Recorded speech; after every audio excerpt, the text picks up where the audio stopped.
What's the meaning behind your name? Well, it's the name of a movie about a cat and dog. That about sums it up.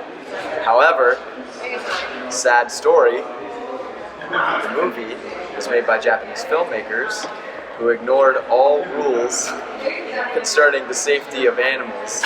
Oh my god. And were sending cats down rivers and losing them Have you ever seen over it? waterfalls, and sending Me neither. pugs to be attacked by bears in the middle of this fucking movie. So, but it's an awesome movie and you should watch it because there's a cat and a dog and they grow up together and they get separated and they eventually find each other and they're like, oh, we're friends again, and they hook up with these two girls and have kids. It's awesome. That's awesome. I have 2 cats and they're my children. So I could probably relate. Do you have an orange tabby? I have an orange one, but it's like long hair. That's the Milo in the movie. Yeah? Yeah. All But right. not the long hair though. It's just the tabby and the I stripe. get the long hair. I like the fur. I do a lot It's of like this. a pillow. I do a lot of this. You just like roll over and he's like, yo, put your head here. Yep, basically. So what gets you more amped during a live set? I know you guys just played. The crowd was going crazy. But is it the crowd that gets you most excited, or playing a certain song that you like? Playing our own songs and people Yes. just being like, Here, this is watching the crowd go crazy to our own song. Yeah, that's probably the best. But also, like the original reason we both started DJing was like the really cool feeling, unique feeling you get when you are just fucking around, you know, and you play a record, you mix another one, and it mixes like perfect, so good, and you're just like, knob twist, this is sick. Dude, we're just fucking like, holy shit, it's the same key. I wonder if he even knew what he was doing. So in sync. That's awesome. So what has been your favorite performance to date? You don't have to say This today. was really dope. This one was sick. It's our first festival we've ever played, so. This is your Yeah. first festival ever. Yeah. Well, welcome to the scene. How did it feel? Mysteryland, what up? It's actually tight. awesome. Probably one of the best sets. One of the best times we've had. How is it compared to the other intimate settings that you've The club settings and stuff. We've had some good club shows Yeah. though. It's different though. Yeah. It's more like vibey. This is more like everyone jumping from the rage. And Yeah. we the can play vibey like ones are really chill cool, shit in though. the club, and it's like dark, and it's like really cool. The vibey ones are tight. You can like we just had a show where everyone was kind of just chilling, and then everybody just jumped up on the stage. We were just like, get up on the fucking stage. Everybody's like, ah. And of course, there's a huge mob. Well, yeah. Which brings me to tell you about our backstory, unless that's one of your questions. It's about Continue. basically. Do you guys know who Henry Fong is? Yes. Henry Fong? Yeah. Okay, so I'm in Orlando for college. I grew up in North Carolina, but did music, whatever. Went to college for electrical engineering. I was like, music's done for me, whatever. But I knew how to DJ and stuff. And as like first year, I was like cool with it. Second year, I needed to make music. I was like, fuck this. I got Ableton, started making music routines and shit. Started getting back into DJing again. I was like, damn, I gotta get in these clubs, I gotta talk to these DJs. So one night I was at this shitty ass bar, like a shitty bar.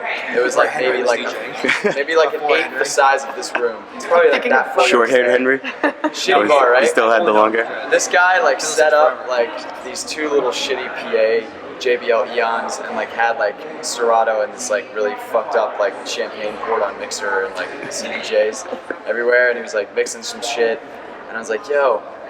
This was like 09-ish, and I'd just gone to Ultra, and it was like really dope. And I was like, yo, do you have any dubstep? Do you know what that is? He was like, actually, yeah. Because at the time, you would ask somebody, you'd be like, yo, you know what dubstep is? They're like, dubstep? What? What are you saying right now? And he was like, yeah. I was like, oh shit. I was super surprised. Like, yo, play some songs. He was like, all right, I'll play them at the end. I was like, cool. And I started talking to him at the end when he was done DJing, because there was nobody there. I could have just talked to him the whole time, but I was like, yo, I got a kilogram, I make like my own tunes and stuff. He was like, cool, I'll check it out. Let's link on Facebook, blah, blah, blah. It was when Facebook was cool. Anyway, so we... Now it's Instagram. now it's Instagram. But Link me on he's like, yo, he's like, hit me up this week, yo, I'm starting this party or whatever, blah, blah, like, come out and hang out. And I was like, cool, so I'm hanging out, and this guy's there. Really cool. And the guy throwing the party is Henry Fong. It's him and Henry Fong starting this fucking party. Awesome. And there was like maybe 20 people there. So I kept going like every week, 20, 30, 40. Kept filling up. I was like, all right, this is tight. And then Fong one day was just like, here, play some stuff. We're fucking around. I was like, damn, this is tight. I didn't know how to use CDJ though. I was like, show me how to do this. He was like, that's play and that's stop. I was like, Okay. Okay, that's all you need to know. All I needed to know. So I started fucking around. My 10 minutes came 20, 30. Pop, dubstep got popping. It was crazy. And then all these genres, came out of nowhere. It was like moombahton, just weird shit, and like the 70 range, and like UK garage was coming up, and like I had been listening to drum and bass through college, when it was kind of doing its thing. And when moombahton was coming out, that's when Dylan switched from dubstep to moombahton. I was like, damn, a lot of producers like doing this shit right now. And at the time it was like me, Fong, Matt, and this other guy, Dallas K. We kind of messed around in the studio. I made like a tune or two. He and I just were fucking around in the studio one time, and the song came out in like an hour. Like the whole thing was done. And we were like, holy fuck. All right, let's do that again. So we made another song. And it was just Kilogram and Nims at the time. We were like, these are really fun. Like, let's keep doing this shit. And we made this. I was like, yo, we should remix Wonderwall, because like no one's fucking with that shit right now. And it's like really dope, and it's like a song that I used to listen to when I was a kid. He's like, yeah, let's do it. And so we made Wonderwall, and we're like, damn, this song is tight. We need to like put a name on this, like for sure. And so that's where like Milo Otis was born. So yeah. And the rest is history, huh? The rest is just brings us to now. So who do you look for, each of you, for inspiration when you're in the studio? Or? Inspiration. Back in the day, it was Sonny for sure. When he was doing his old dubstep stuff, man. I was super into dub and shit. Like that was like my shit. Drum and bass. I liked Evil Intent before he was. I think it was Computer Club. I liked E1 before he was Kill the Noise. I liked fucking. What was Bro Safari though? Evil Intent. Oh, he was? Who was Computer Club though? He was No idea. I thought he was Evil Intent. Yeah. But anyway, drum and bass was the thing. Those guys I looked up to, and then they started doing this under different names. I was like, damn, this is sick. As of right now, I don't know. I think it's just like anybody that's just making cool shit. It's not like one specific Yeah. person. It's everyone else is everyone's making like really cool stuff. You know, You hear a lot of songs out here, and you're like, damn, what the fuck is that? It's like by a random guy who was like dicking around in the studio, really just like, this is sick, and like somebody played it, somebody else played it, heard it, they played it. It's just like, it's like that right now, It's like everybody's kind of listening to everything. It's not like an artist in particular. It's more of just like the go-to songs. How you used to back in the day. You would just DMX, party up, or like Fat Man Scoop, Be Faithful, shit like that. You're like, that's the go-to, but it wasn't like you were gonna go and listen to every Fat Man Scoop song. Yeah. It was like just the one song, I feel like now when there are drops that you don't expect to happen, you hear the crowd do the constant oh shit, oh my god. And I think that feeling sort of helps everyone to look it's forward like when that to song it. Epic came out. Yeah. It's like the build up, and it's like just boom. Exactly. Yeah, everybody hated it. And then, but when When you I first played it heard it, I at was a like, this song festival, sucks. yeah, I literally hated it. crazy. But when you see it at a festival, it was like, before Epic was Adam, and before that was Eric Prid's remix of Personal Jesus. And they were both, the drop was just like, just like one small little thing, and like a big ass kick drum. But when you play it at like a big ass stage, it's just like the whole crowd, you can see the sound waves like moving through the crowd. Like the kick just goes through everybody. And everybody's like, whoa! Super insane. I think That's awesome. It's contrast is really what it was. And then everything blew up and now it's all big again. But like, how all this minimal shit's coming out? It's because the contrast, Like all the Casper Cat, it's like super minimal, and then it's like big ass, drop thing, and then like super minimal again. Like, everybody likes contrast. That's like, that's our inspiration. You want to keep it go interesting. to contrast songs. Yeah. But Like anyway. some of our new songs are now, they're just like super slow. Yeah, they build get up so into like low. just this hard ass drop. Yeah. Good. Well, I'm looking forward to it then. So what do you have planned for the future? Other than, an album coming out or EP or... Get married. Awesome. Move into fucking state of polygamy. Utah? Having a couple wives. I'm sure the fiance wouldn't be very happy about that. No, but on the real, we like themes. So our last like real EP thing that we like put out was like meme-a-tone. It was like moomatone, but like we put a meme on it. Like bitch please, with the fucking Yao Ming face where it's like, or like a sir where it's like fucking like yo.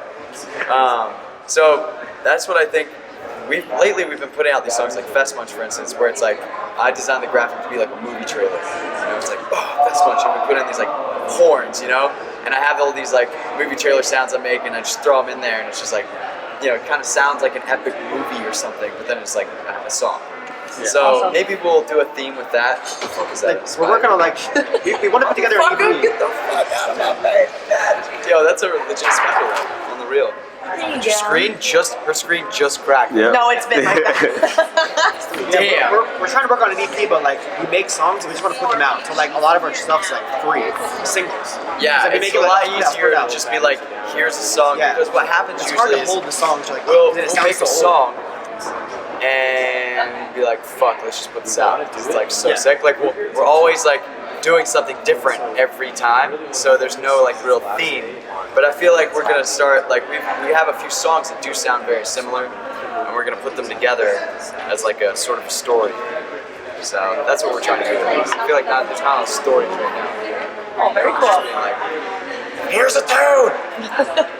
Listen Everyone to goes it. Do it now.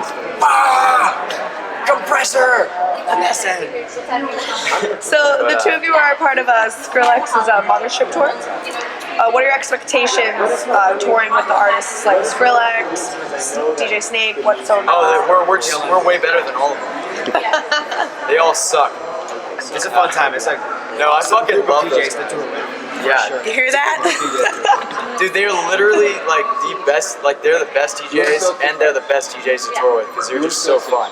So you recently collaborated with A-Track. How was that for you? Because I love him. I think he's It was one of- awesome. You know. That was the first time I ever met him. Was when we made that track with him. Oh, Yeah, yeah? same. And, But yeah, the collab with A-Track, I don't know, he hit us up. He was like, what's up? We have the same agent. You know, he heard a lot of our tunes. He's like, yo, I want to make a song with you guys. We're like, fucking sick. So we got in the studio, and we're like, well, what the fuck are we going to make? and we all kind of agreed, yo, let's just kind of like make a banger that's like cool and like, you know, kind of just a twerky thing. You know, everybody can kind of dance to. Nothing you're going to just like, so something you can turn up to, sort of, you know? So he had this vocal from the Rich Kids from back in the day, and kind of put some of our shit on it, and then I wrote this horn line, and then we were like, damn, we gotta get this drop, and so we put a couple synths in there, and A-Track was like messing around with the synth, and like he made like the riff, and like he bounced the riff, and I like chopped the riff up a little bit, and then he did this other thing with the riff, and like then we just finished the song out, and that was like, it came together like really quickly. yeah, it was like one session. So yeah, Awesome. it was nice. I mean, and the room was nice. It was easy to mix on because it wasn't that many channels. It's just a fun song, you know? So if you were to have any superpower, what would it be?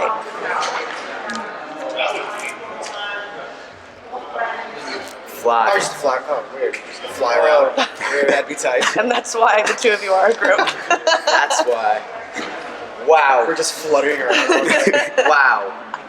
What do you Wow. mean, eagle, butterfly? This guy, he just can't stop copying. He just can't.